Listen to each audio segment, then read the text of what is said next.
The morning sun cast long shadows across Camp Pendleton as Sarah Mitchell adjusted her worn baseball cap and stepped through the gates of the Marine Corps training facility. At 28, she had the kind of unassuming presence that allowed her to blend into crowds without a second glance. Her average height, athletic but not imposing build, and tendency to keep her auburn hair tucked away made her appear like any other civilian contractor or support staff member visiting the base. Sarah had arrived early, carrying only a small backpack and wearing simple athletic gear: gray sweatpants, a plain black t-shirt, and running shoes that had seen better days. To anyone watching, she looked like she might be there for a fitness assessment, perhaps a new recruit's sister, or maybe someone from the administrative offices. Nothing about her appearance suggested the extraordinary truth of who she really was. The training area buzzed with activity as 24 Marine recruits prepared for what their drill instructor had cryptically described as a special demonstration. These weren't fresh-faced teenagers just off the bus from basic training. These were experienced Marines, most with multiple deployments under their belts, men who had earned their place in this advanced tactical training program through years of proven service and exceptional performance. Gunnery Sergeant Rodriguez, a barrel-chested man with 22 years of service, surveyed his group with the practiced eye of someone who had trained thousands of Marines. His weathered face showed the kind of confidence that came from years of knowing exactly what his men were capable of. These weren't ordinary soldiers, they were the cream of the crop, Marines who had been selected for specialized training that would prepare them for the most challenging missions the Corps could throw at them. "Listen up, Marines," Rodriguez barked, his voice carrying easily across the training ground. "Today we're going to demonstrate some advanced combat techniques. We've got a civilian here who's going to help us with a little exercise." His eyes found Sarah, who had taken a position near the edge of the group, close enough to hear but far enough away to seem almost invisible. The Marines exchanged glances, some barely containing smirks. A few whispered comments rippled through the group, nothing malicious, but the kind of casual confidence that came from knowing they were among the best-trained warriors in the world.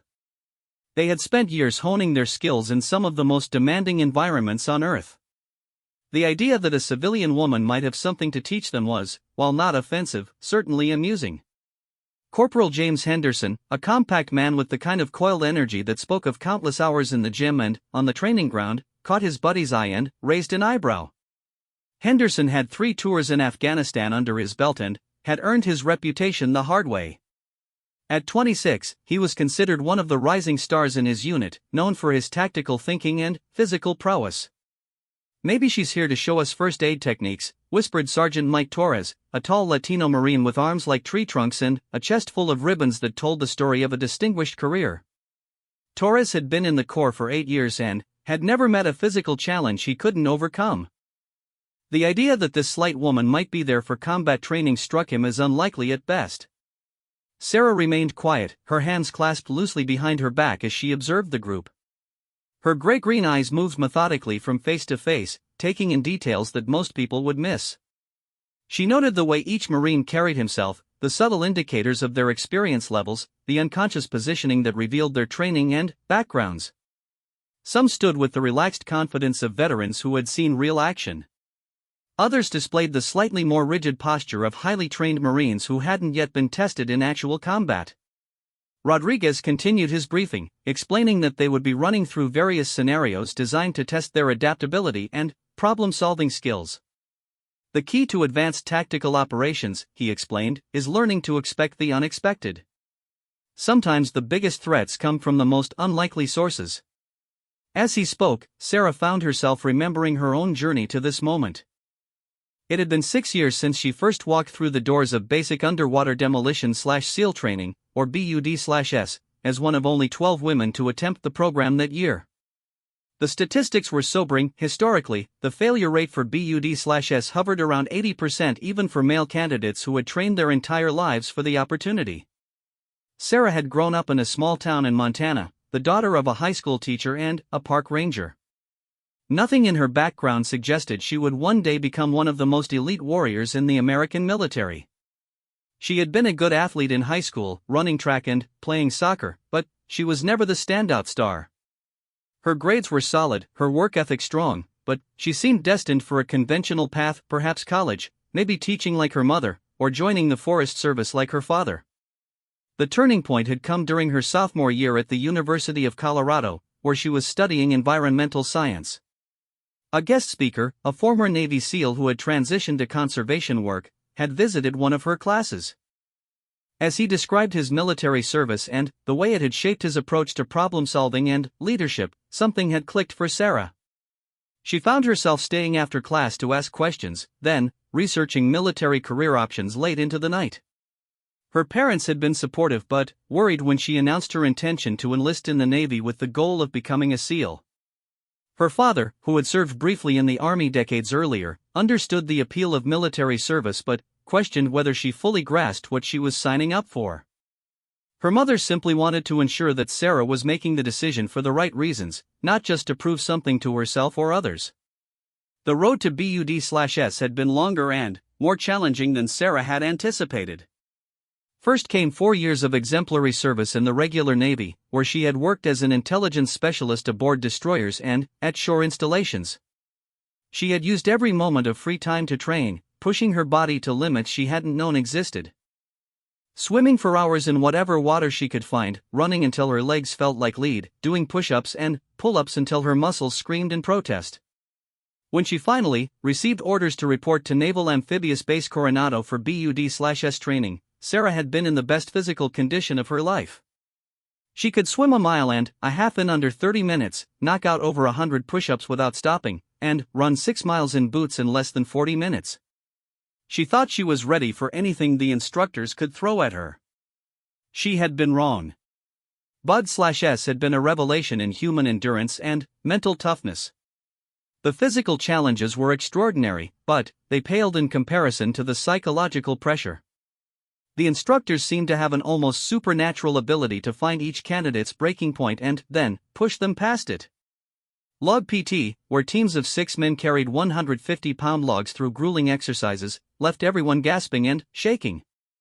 The obstacle course tested not just strength and agility but the kind of mental focus required to function when your body was screaming at you to quit. But it was Hell Week that had truly tested Sarah's resolve. 5.5 days of continuous training with a total of perhaps 4 hours of sleep. Running in soft sand until her calves cramped. Swimming in the frigid Pacific until her lips turned blue and her hands lost feeling. Carrying boats overhead until her shoulders felt like they might separate from her body. And, through it all, the constant pressure from instructors who seemed determined to make her quit. Sarah had watched as classmate after classmate rang the brass bell that signified their withdrawal from the program. Strong men who had dominated the early weeks of training simply reached their limits and walked away. By the end of Hell Week, only 18 candidates remained from the original class of 96, and Sarah was the only woman still standing. The advanced training that followed had been equally demanding but in different ways. Combat diving operations in murky water with zero visibility, where a single mistake could be fatal. Close quarters combat training that left everyone bruised and exhausted. Demolitions work that required absolute precision and nerves of steel. Parachute operations from altitudes that made the ground seem impossibly far away. Through it all, Sarah had discovered reservoirs of strength and determination she hadn't known she possessed. More importantly, she had learned that her gender, which some had seen as a liability, could actually be an asset in certain situations. Her smaller size made her harder to spot during reconnaissance operations. Her ability to blend in among civilians was unmatched by her larger male teammates. And her different perspective often led to creative solutions that her colleagues might not have considered. Now, 6 years later, Sarah stood among these Marines as a fully qualified Navy SEAL with multiple successful deployments behind her. She had participated in operations that would never be discussed publicly, in places that officially didn't exist on any mission logs. She had proven herself in ways that mattered far more than any training exercise or fitness test. But, as she looked at the confident faces of the Marines around her, Sarah was reminded of how she had felt all those years ago when she first arrived at BUD/S. The assumption that physical size and obvious strength were the most important factors in combat effectiveness. The belief that years of conventional training were the ultimate preparation for any challenge. The confidence that came from never having been truly tested by someone who operated on a completely different level. Rodriguez was explaining the first exercise when Sarah's attention was drawn to a disturbance near the entrance to the training area. A black SUV had pulled up, and several men in civilian clothes were climbing out. Even from a distance, Sarah could tell they weren't ordinary visitors. They moved with the kind of purposeful confidence that marked them as senior military or intelligence officials. Their presence suggested that this training exercise might be more significant than the Marines realized. One of the men approached Rodriguez and spoke quietly in his ear. Sarah saw the drill instructor's expression change slightly, becoming more serious and focused. Whatever message he had received, it was clear that the stakes for this demonstration had just been raised. "Change of plans, Marines," Rodriguez announced. "We're going to make this a bit more interesting. Instead of the scenario I outlined earlier, we're going to do something more realistic." His eyes found Sarah again, and this time there was something different in his expression. A hint of anticipation, maybe even concern. The Marines straightened slightly, their casual confidence replaced by the focused attention of warriors who sensed that something significant was about to happen. Henderson felt his heart rate increase slightly, though he couldn't quite put his finger on why. Torres found himself unconsciously checking his gear, a habit ingrained by years of training and deployment. Sarah remained motionless, her expression giving nothing away. But, inside, she felt the familiar calm that always preceded action. The same feeling she had experienced in countless real-world situations where lives hung in the balance and failure was not an option. She had learned to embrace this feeling, to use it as fuel for the extraordinary performance that her missions required. The morning sun climbed higher, and the shadows began to shift across the training ground. In a few minutes, these confident Marines would learn something that would challenge everything they thought they knew about combat effectiveness, physical capability, and the importance of looking beyond surface appearances. Rodriguez glanced at his watch, then at the officials who had just arrived. "All right, Marines," he said, his voice carrying a note of anticipation that made several of his men exchange puzzled looks. "Let's see what you're really made of." The stage was set for a demonstration that none of them would ever forget. Rodriguez stepped into the center of the training circle, his boots crunching on the sandy ground as 24 pairs of eyes focused on him with military precision.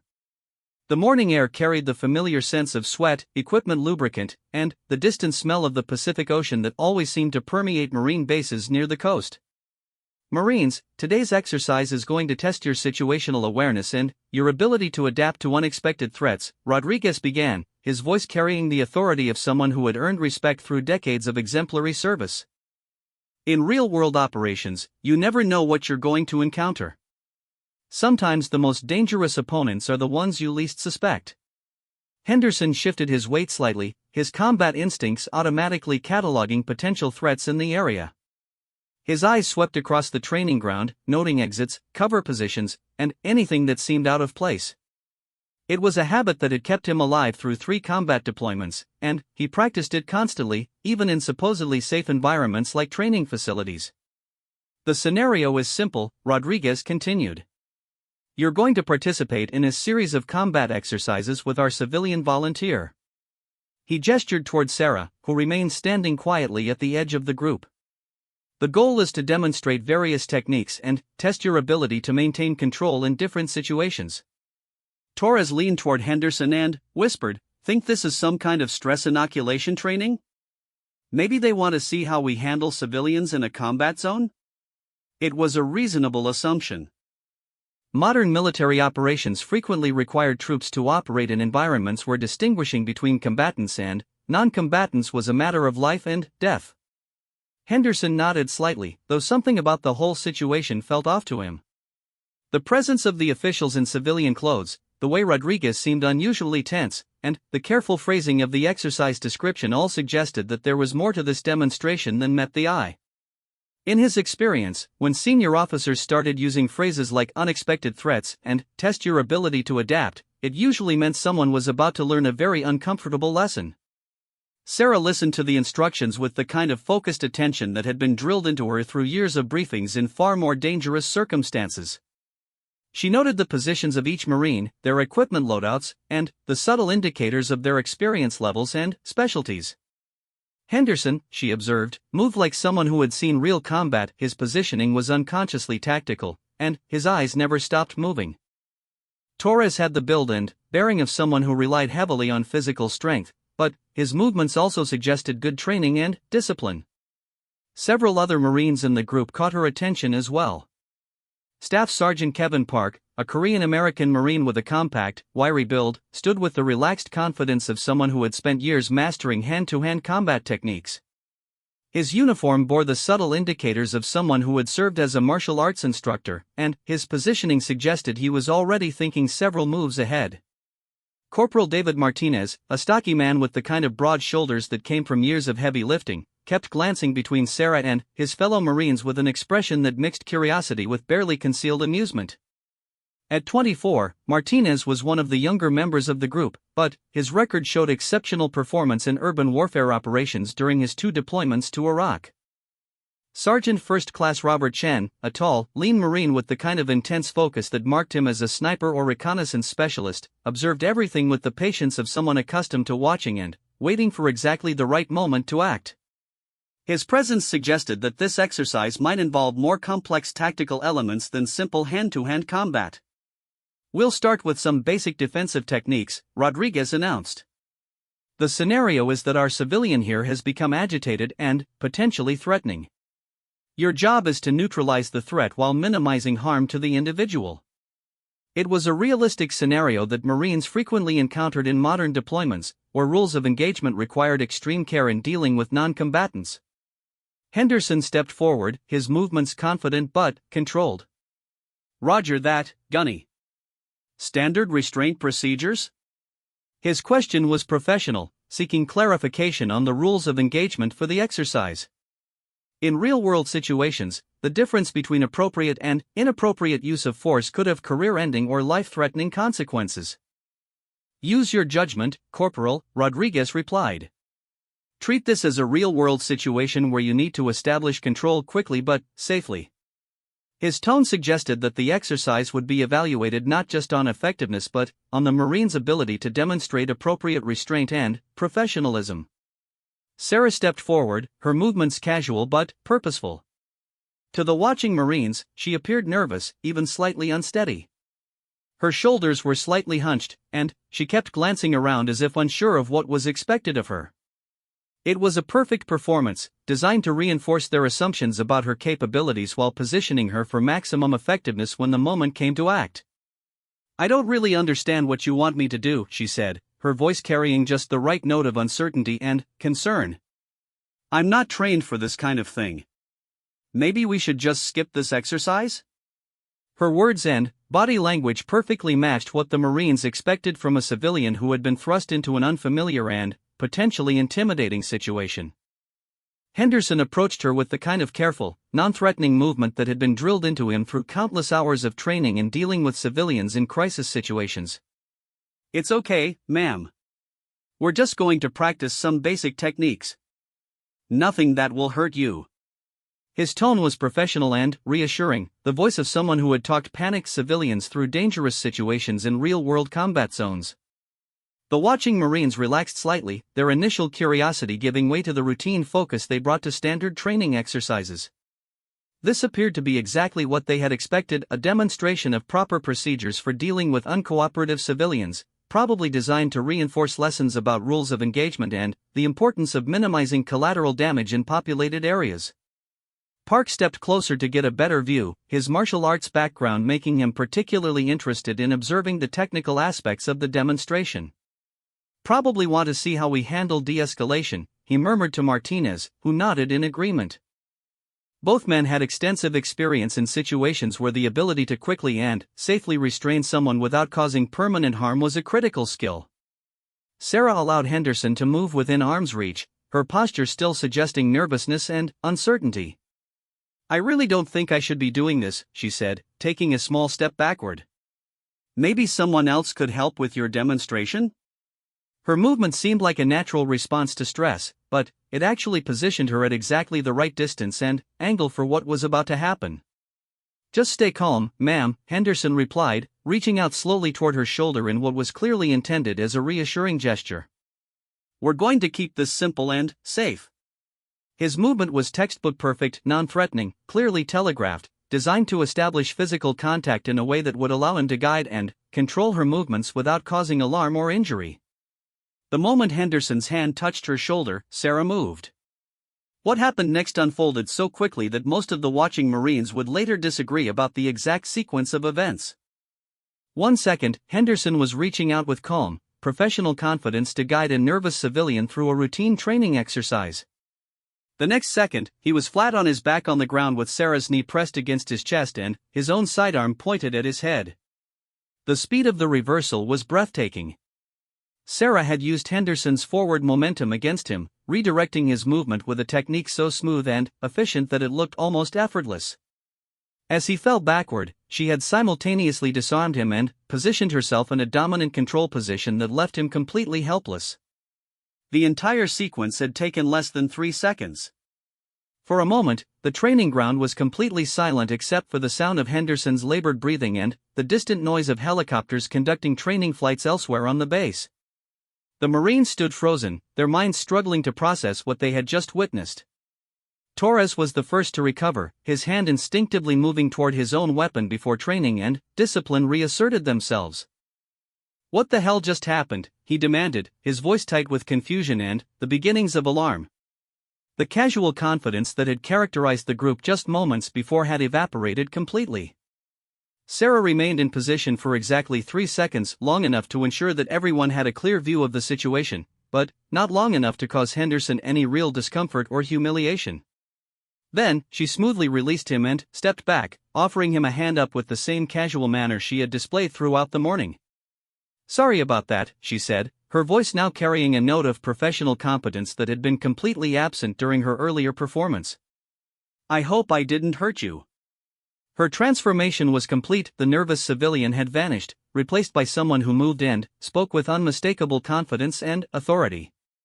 Henderson accepted the hand up, his face flushed with embarrassment and confusion. How did you, what just happened?"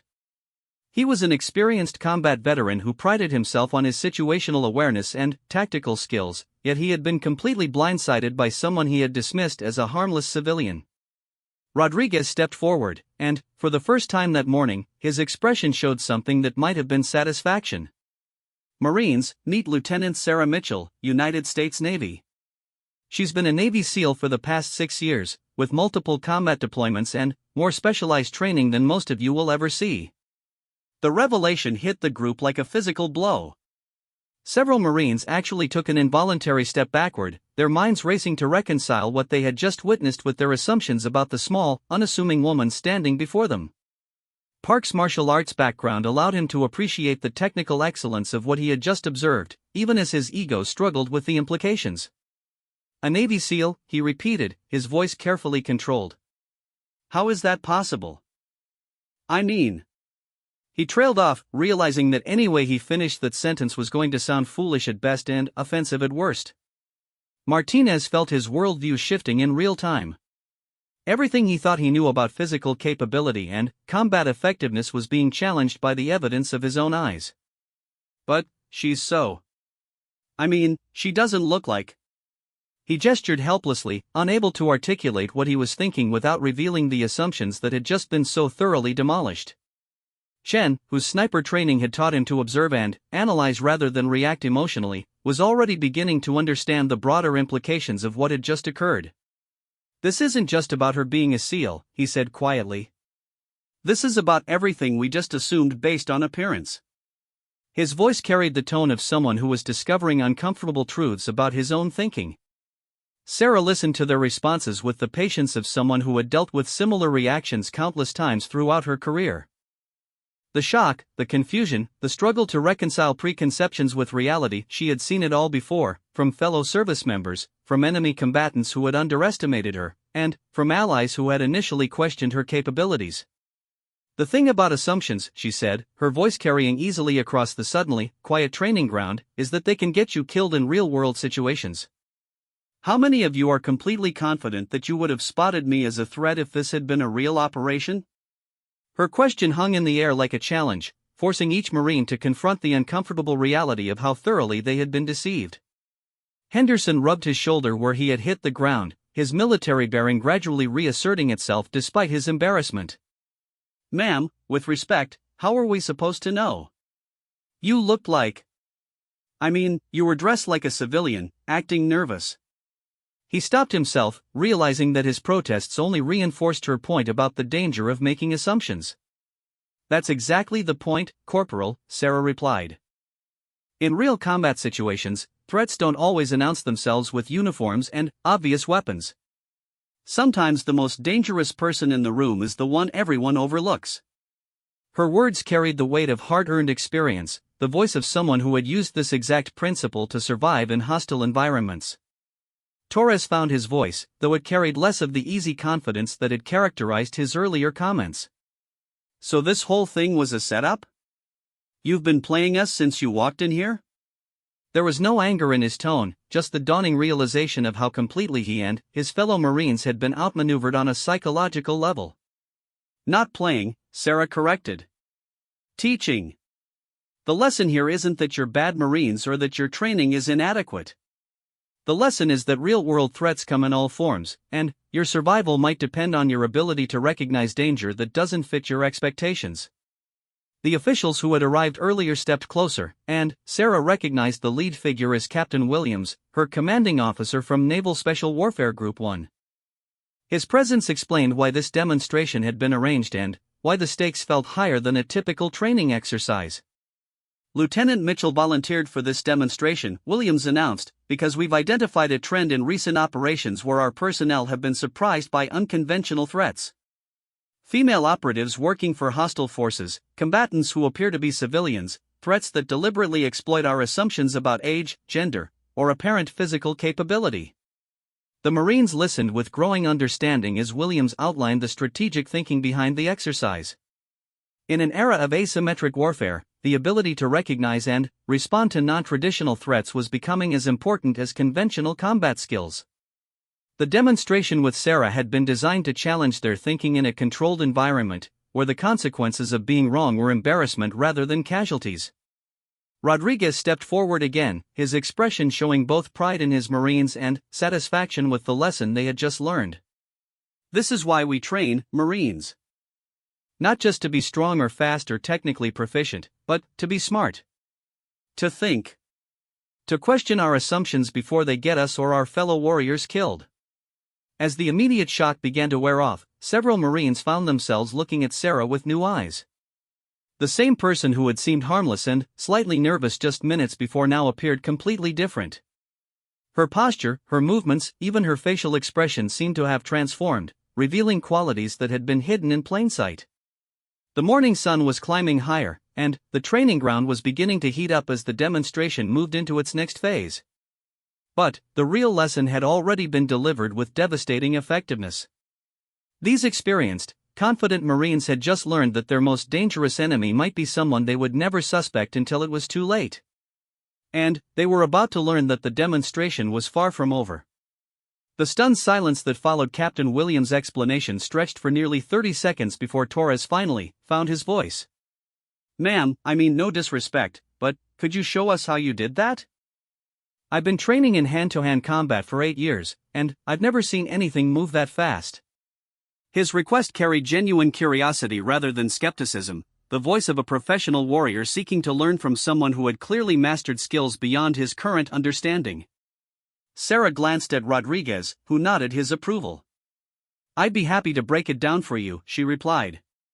But first, I want you all to understand that what just happened wasn't magic or some secret technique that only SEALs know. It was the application of basic principles that you've all learned, combined with the advantage of surprise and your own assumptions working against you. She moved to the center of the circle, her demeanor now completely professional. Gone was any trace of the nervous civilian persona she had maintained earlier. In its place stood someone who moved with the confident economy of motion that marked elite warriors in every branch of service. "Henderson, you willing to help me demonstrate this properly?" she asked. "I promise to go slower this time and explain what's happening as we do it." Her tone was respectful, acknowledging that she was asking him to put himself in a potentially embarrassing situation again for the benefit of the group's learning. Henderson stepped forward without hesitation, his professional curiosity overriding any lingering embarrassment. "Yes, ma'am. Whatever helps the team understand better." His response earned approving nods from his fellow Marines, who recognized the kind of ego subordination that marked true professionals. Excellent. Now, let's start with what you did right, Sarah began, positioning herself and Henderson in the same relative positions they had occupied moments before. Your approach was textbook perfect for dealing with an agitated civilian. Non-threatening posture, calm voice, clear intentions. In 99% of situations, that approach would have achieved exactly what you wanted. She gestured for Henderson to begin reaching for her shoulder again, but this time she moved in slow motion, allowing everyone to see exactly what was happening. The technique I used is called a redirect. Instead of resisting the forward pressure of your movement, I'm using it to unbalance you while simultaneously creating an opening for my own attack. As Henderson's hand approached her shoulder, Sarah demonstrated how she had shifted her weight and positioned her body to use his momentum against him. See how I'm not trying to stop his movement? I'm encouraging it, but changing its direction. His forward motion becomes downward motion, which puts him off balance and vulnerable. Park watched with the intense focus of someone whose martial arts background allowed him to appreciate the technical sophistication of what he was observing. That's similar to principles we use in jiu-jitsu, but the execution is different. More direct, more decisive. His comment revealed both understanding and respect for the skill level he was witnessing. Exactly, Sarah confirmed. Most martial arts share common principles, but military combat applications tend to emphasize efficiency and finality over sport or demonstration techniques. In a real situation, I can't afford to engage in a prolonged struggle. I need to end the threat immediately and decisively. She continued the demonstration in slow motion, showing how the disarming technique flowed naturally from the takedown. As he's going down, his grip on his weapon naturally loosens. I'm using that split second of vulnerability to gain control of his firearm while positioning myself in a dominant position. The entire sequence is designed to be completed in under 3 seconds, before he can recover or call for help. Martinez raised his hand, his expression thoughtful. Ma'am, what would have happened if Henderson had recognized the threat earlier? If he had realized what was happening and tried to counter? It was a tactical question that showed he was beginning to think about the broader implications of the techniques being demonstrated. Sarah smiled, the expression carrying a hint of something that might have been anticipation. That's an excellent question, Marine. The answer depends on his training, his reaction time, and his ability to adapt to an unexpected situation. Would anyone like to volunteer to find out? Chen stepped forward, his sniper background having taught him to analyze situations carefully before acting. I'll try, ma'am. Fair warning, I'm going to be looking for the first sign of movement and react accordingly. His challenge was issued with professional respect, the tone of someone who understood they were likely to learn a humbling lesson but was willing to accept that for the sake of improvement. I wouldn't expect anything less from a Marine of your caliber, Sarah replied. Remember, everyone, this isn't about winning or losing. It's about learning to recognize and adapt to unconventional threats. She moved back into position, once again assuming the nervous civilian persona that had proven so effective earlier. This time, Chen approached with visible caution, his body language alert and ready for action. His eyes never left Sarah's face, watching for the telltale signs of aggressive intent that his training had taught him to recognize. Unlike Henderson's confident approach, Chen moved like someone who expected trouble. I can see you're nervous about this exercise, ma'am, Chen said carefully, his voice professionally calm but his posture ready for immediate action. Why don't we just talk through what you'd like to demonstrate instead of doing it physically? His attempt to change the dynamics of the encounter showed tactical thinking and situational awareness. Sarah maintained her nervous civilian act, but this time she had to work harder to sell it. Chen's obvious suspicion meant that her window of opportunity would be much smaller, requiring even more precise timing and technique. I really don't like this kind of thing, she replied, allowing a slight tremor to enter her voice. Could you just get it over with quickly? The request seemed reasonable, even sympathetic, and Chen found himself relaxing slightly despite his intentions to remain alert. It was exactly the kind of psychological manipulation that Sarah had been trained to use, playing on normal human impulses toward compassion and cooperation to create openings for action. When Chen reached for her, Sarah moved again, but this time her opponent was ready. Chen's combat reflexes kicked in immediately, and, instead of being taken completely by surprise, he managed to partially counter her movement. The result was a brief, intense struggle that lasted nearly 10 seconds before Sarah managed to establish control. "Outstanding," Sarah said as she helped Chen to his feet. "That's exactly what I hoped would happen.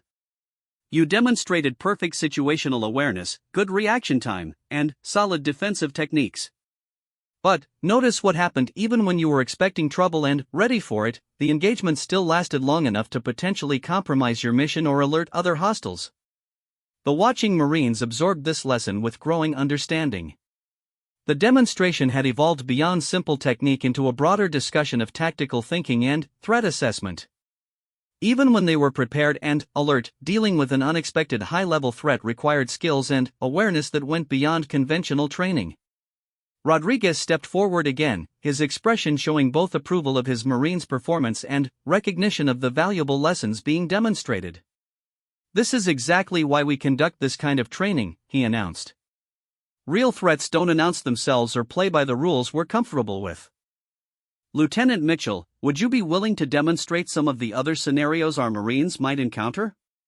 What followed was nearly an hour of increasingly complex demonstrations that challenged every assumption the Marines had about combat effectiveness and threat recognition. Sarah showed them how seemingly innocent actions could conceal aggressive intent, how environmental factors could be used to gain tactical advantage, and how psychological manipulation could be as effective as physical force in achieving operational objectives. She demonstrated techniques for escaping from multiple attackers, for using improvised weapons, and for turning an opponent's strength and training against them. Each demonstration was followed by detailed explanation and discussion, allowing the Marines to understand not just what had happened but why it had worked and how they might counter similar tactics in real-world situations. Torres, who had initially been one of the most skeptical, found himself completely absorbed in the tactical lessons being presented. "Ma'am, how do we train for this kind of thing? I mean, how do we prepare for threats that we can't recognize until they're already acting against us?"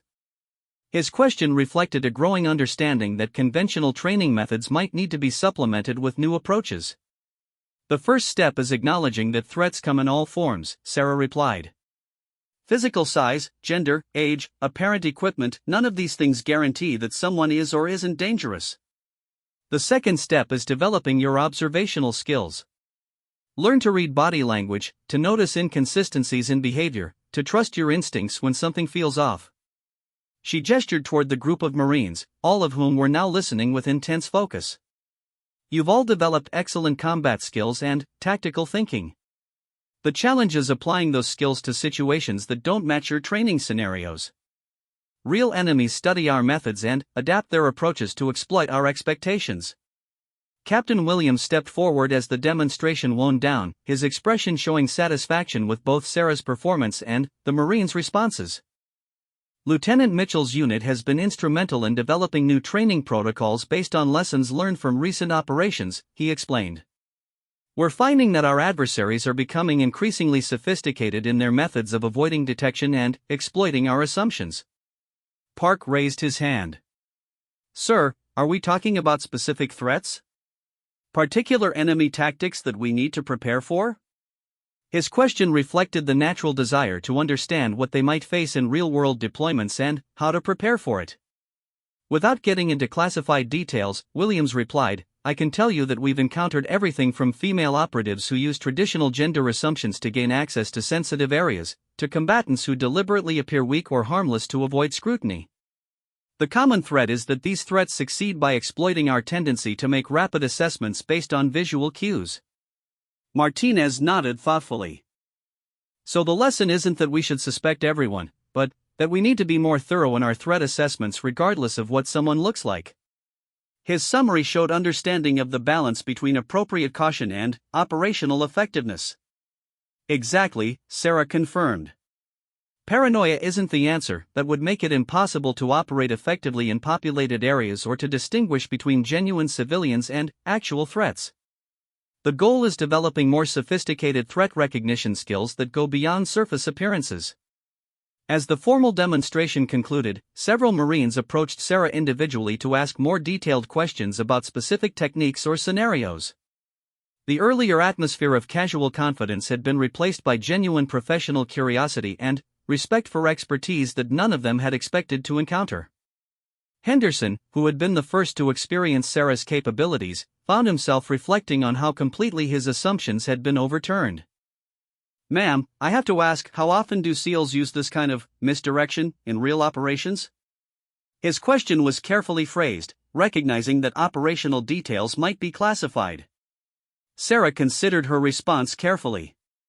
"I can tell you that the ability to blend in and avoid detection is one of our most valuable assets. Sometimes the best way to complete a mission is to be the person that nobody suspects or remembers seeing." Her answer provided insight without revealing specific operational details.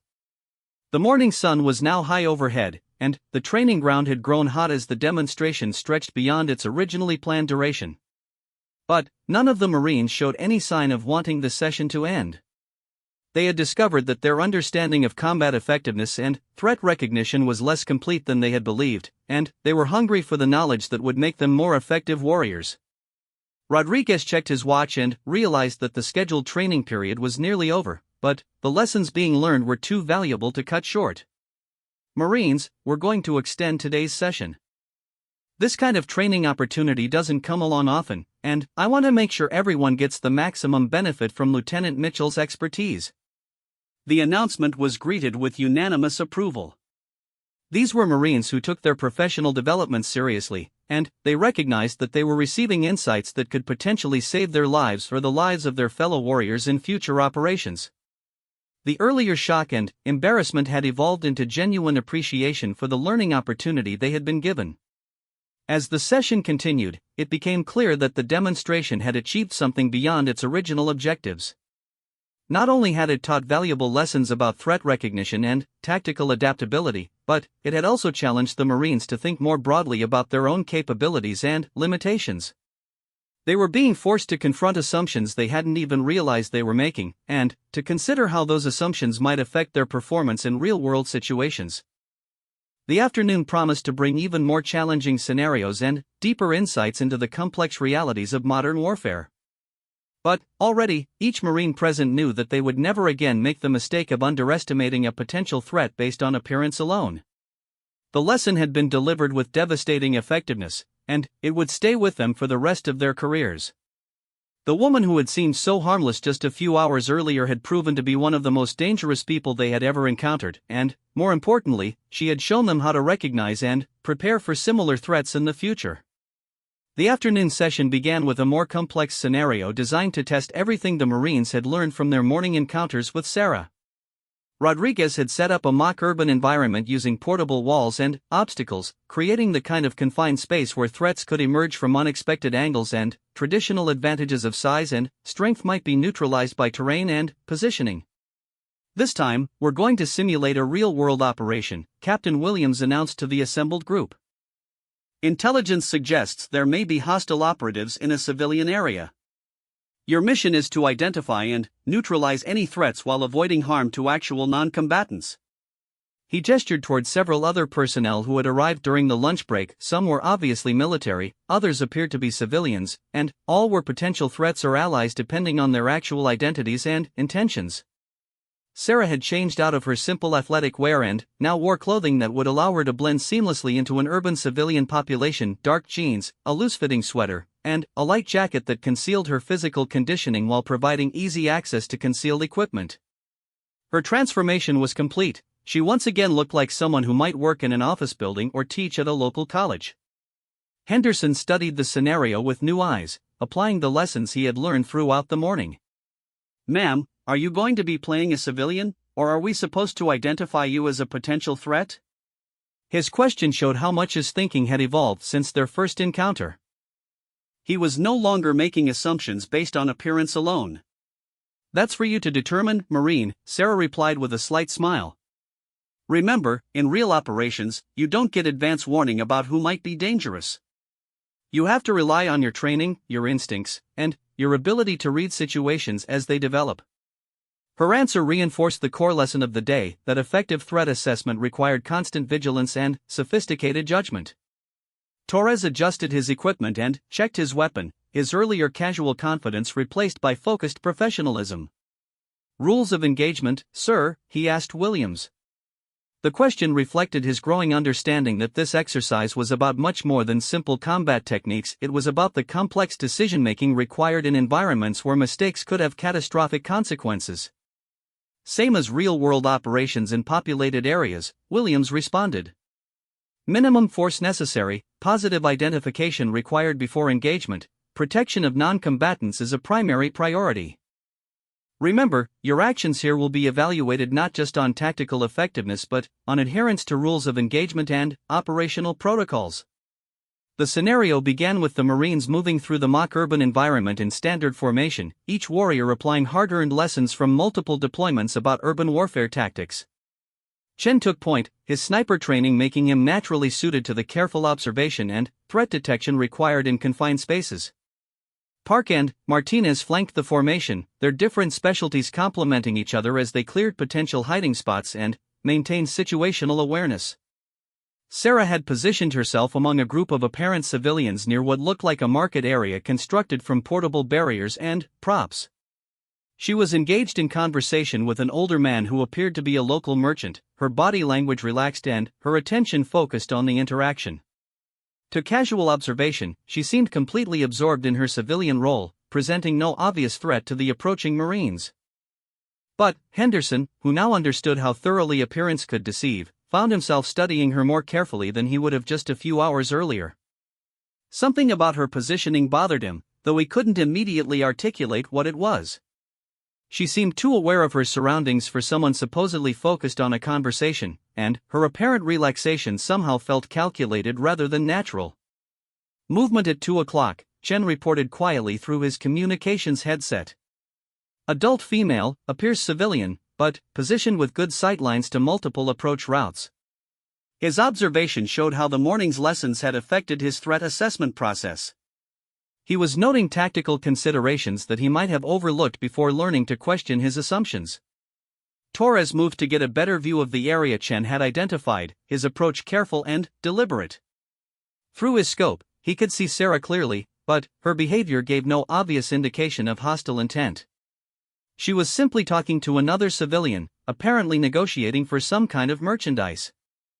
Yet something about the entire scene felt staged, as if it were designed to appear normal rather than actually being normal. "She's got good situational awareness for a civilian," Martinez observed, speaking quietly into his radio. "Most people in a market environment would be focused on the vendors and the merchandise, but she's maintaining peripheral vision on all approaches.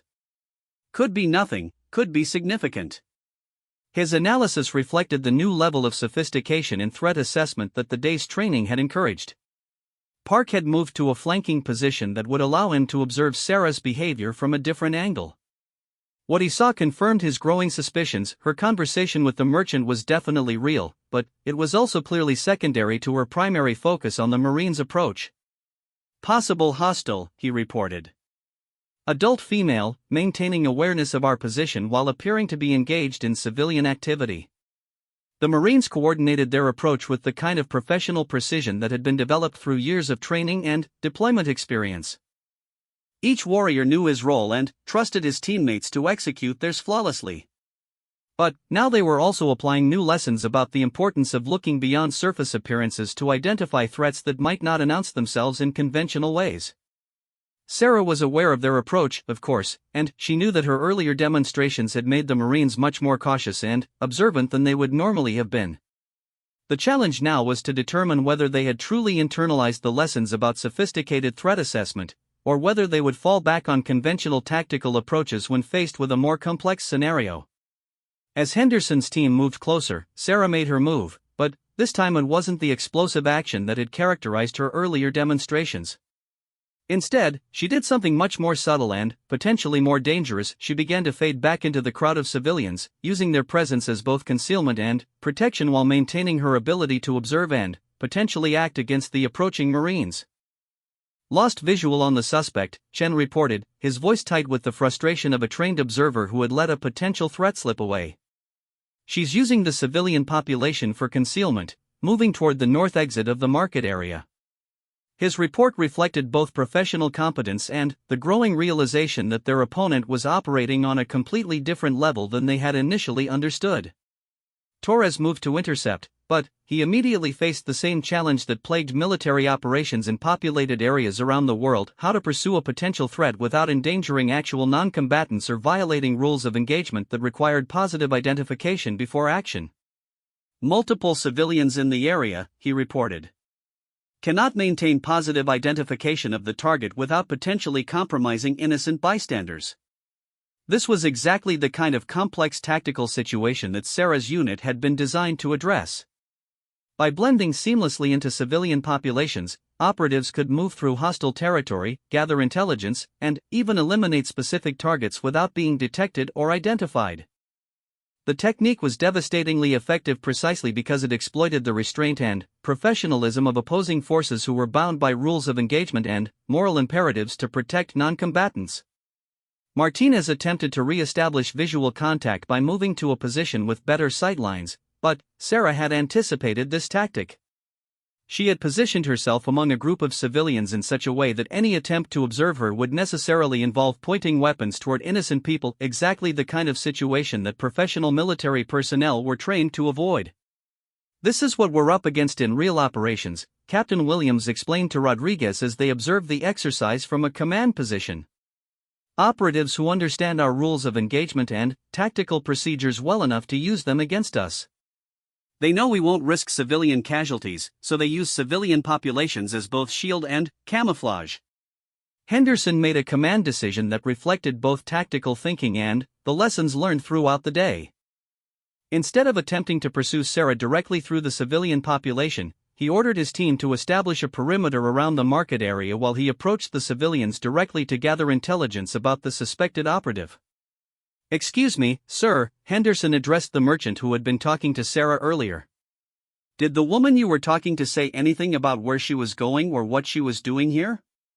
His approach was professional and non-threatening, designed to gather information without alarming the civilian population or revealing tactical intentions. The merchant, who was actually another military instructor playing a role in the exercise, provided information that was both helpful and misleading. She said she was looking for her sister, who was supposed to meet her here. Seemed worried about being late for something important. The response contained just enough truth to be believable while providing no actionable intelligence about Sarah's actual capabilities or intentions. Park, meanwhile, had noticed something that the others had missed. "Team leader, I've got eyes on someone who might be our subject, but the clothing is different. Adult female, approximately same height and build, but now wearing a dark jacket instead of the sweater we saw earlier." His observation reflected the kind of detailed attention to changing circumstances that the day's training had emphasized. The realization that their target had managed to change her appearance while moving through a crowded area was sobering for the Marines. It demonstrated a level of operational sophistication that went far beyond simple combat skills or even advanced tactical training. Sarah had managed to alter her identity and maintain concealment while under active surveillance by highly trained military personnel. "How did she change clothes without any of us seeing it?" Torres asked, his voice reflecting both professional curiosity and grudging admiration. "We had eyes on the area, we were coordinating our positions, and she still managed to completely alter her appearance."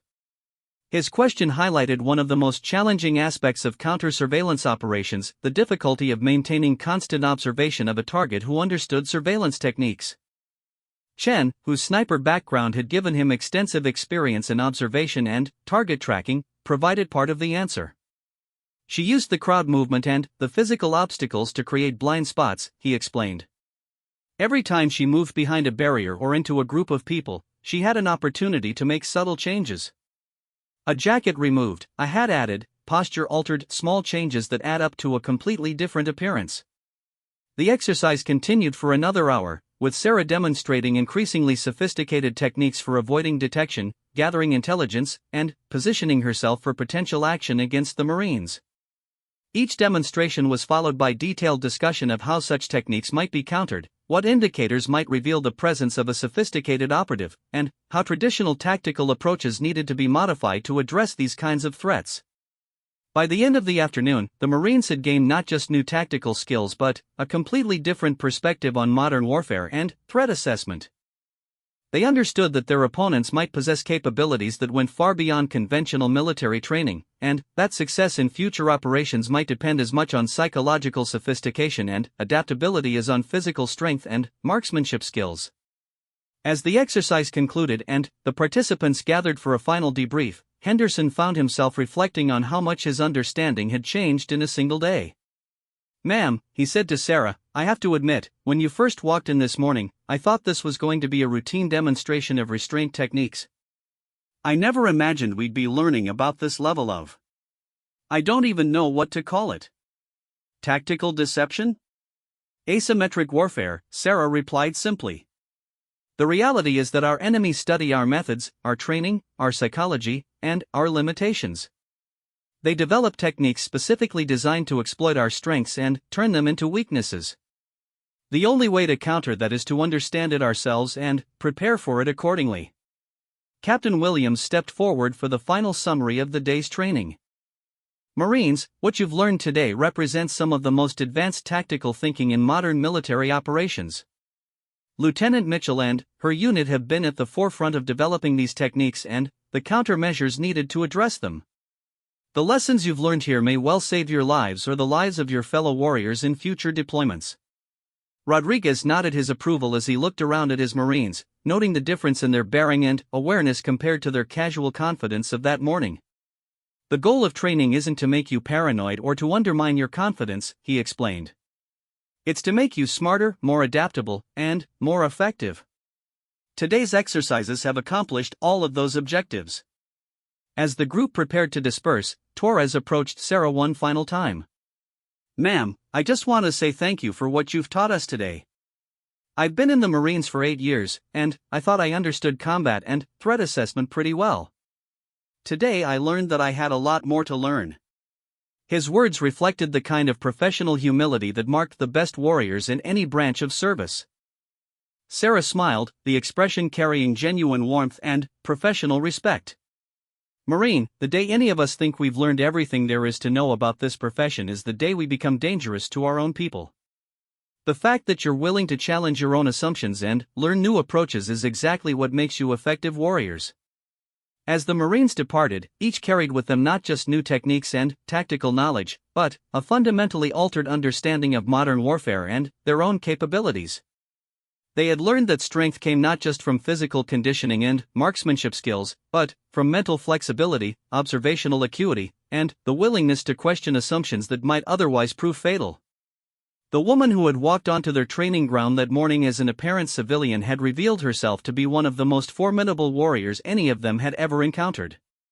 But, more importantly, she had taught them that they too possessed the potential to operate at levels of sophistication they had never previously imagined. The lessons learned that day would stay with each Marine throughout their careers, influencing how they approached training, how they assessed threats, and how they understood their own roles in an increasingly complex and demanding operational environment.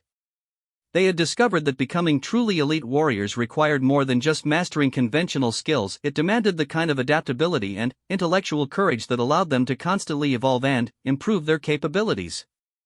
And, in a world where threats were becoming increasingly sophisticated and unconventional, those lessons might well prove to be the difference between mission success and failure, between coming home safely and becoming casualties of their own assumptions. Sarah had given them a gift that went far beyond tactical techniques. She had taught them how to think.